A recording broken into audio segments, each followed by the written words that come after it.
కట్టే కొట్టే తెచ్చే. వాళ్ళది కట్టే, రావణుని కొట్టే, సీతను తెచ్చే. ఇది రామాయణం. మన పిరమిడ్ ఆయనంలో ఏంటంటే ఈ కట్టెను కట్టేసి మనసును కొట్టేసి ఆత్మశక్తిని తెచ్చేసుకోవాలి. ఇది పిరమిడ్ ఆయనం. రామాయణం ఏంటి? వాళ్ళది కట్టి రావణాసుడిని కొట్టి సీతను తెచ్చుకోవాలి. సీతను తెచ్చుకోవాలంటే రావణుని కొట్టాలి. రావణుని కొట్టాలంటే ఫస్ట్ వాళ్ళది నిర్మించాలి. కనుక ఫస్ట్ కట్టే కొట్టే తెచ్చే. మన పిరమిడ్ ఆయనంలో ఏంటి? ఈ కట్టె ఉందిగా, ఈ కట్టెని కట్టేసేయాలి. ఈ కాలుని ఈ కాలుతో కట్టేయాలి, ఈ చేతిని ఈ చేతితో కట్టేయాలి, ఈ వేళ్ళని ఈ వేలతో కట్టేయాలి, ఈ కళ్ళని కన్ను రెప్పలతో కట్టేయాలి, నోటిని పెదవులతో కట్టేయాలి. అర్థంతా? ముక్కు చెవులు కట్టేస్తారు. కళ్ళకి కళ్ళ రెప్పలు ఉన్నాయి కనుక అవి కట్టాలి. నోటికి పెదవులు ఉన్నాయి కట్టాలి. చెవులకి ఏం పెదవులు లేవే, ముక్కుకి ఏమైనా ఉన్నాయా? వాటికి లేవు కనుక వాటిని వదిలిపెట్టేసేయండి. కన్ను రెప్పలతో కన్నులను కట్టేసి, పెదవులతో నోటి పెదవులతో నోటిని కట్టేసి, చేతులతో చేతులు కట్టేసి, వేళ్ళతో వేళ్ళు కట్టేసి, కాలుతో కాలు కట్టేసి, కట్టెను కట్టేసి, కాబట్టి దేన్ని కొట్టాలి? మనసును కొట్టాలి. మనసును కొడితే అప్పుడు ఏమవుతుంది? మనసు చచ్చిపోతుంది. రావణుడు చచ్చిపోయింది. రావణుడు బతుకుంటే సీత వస్తుందా? రావణులో ఊపిరి ఉండగా సీత వస్తుందా? సీత రావాలంటే ఏం చేయాలి? రావణుడు చావాలి, ఈ మనస్సు చావాలి, మనస్సు నిర్మనస్సు కావాలి. మనసు నిర్మనస్సునప్పుడు ఆత్మ యొక్క శక్తి వస్తుంది.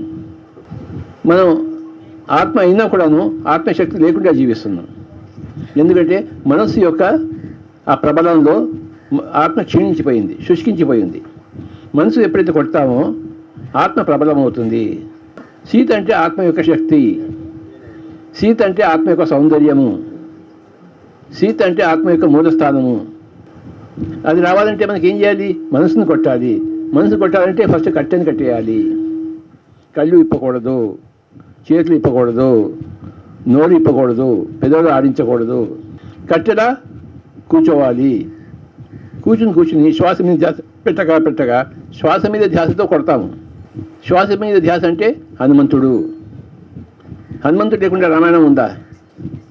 శ్వాస మీద ధ్యాస లేకుండా పిరమిడ్ ఆయనం లేదు.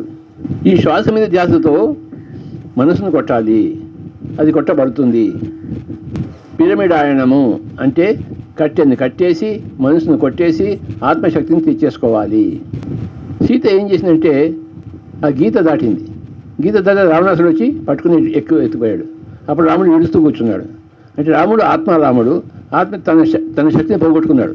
పోతే మళ్ళీ ఎవరు తీసుకొచ్చాడు? జాడెవడు కనుక్కున్నాడు? హనుమంతుడు. హనుమంతుడు అంటే ధ్యానము, శ్వాస మీద ధ్యాస. రాముడు కౌసల్యాపుత్రుడు. కౌసల్యాపుత్రుడు ఏం చేస్తుంటాడు? ఇప్పుడు కౌసల్యాపుత్ర సుప్రజా రామ పూర్వ సంధ్య ఉత్తిష్ట కర్తవ్యం. ఏమిటి కర్తవ్యం? దైవమైన కర్తవ్యం ఏంటంటే అందరికీ ధ్యానం చెప్పడమే. ప్రతి దైవం యొక్క కర్తవ్యము ధ్యానం చెప్పడమే. ఎవరైతే ధ్యానం చెప్తారో వాళ్ళు దైవంతో సమానము. ఎందుకంటే దైవం ఎప్పుడు ఒకటే చెప్తుంది, ధ్యానం చేయబోయ్. రోజుకి 1 గంట చేస్తే ధ్యానం అనబడుతుంది, రోజుకి 4 గంటలు చేస్తే తపస్సు అనబడుతుంది. ధ్యానంతో వదిలిపెట్టి అది తపస్సుగా మారాలి. రోజుకి 1 గంట ధ్యానం చేస్తే ధ్యానం అవుతాడు, 4 గంటల పైన చేస్తే తపస్సు అవుతాడు, అది తపస్సుగా మారుతుంది. అందరూ తపస్సులు కావాలి.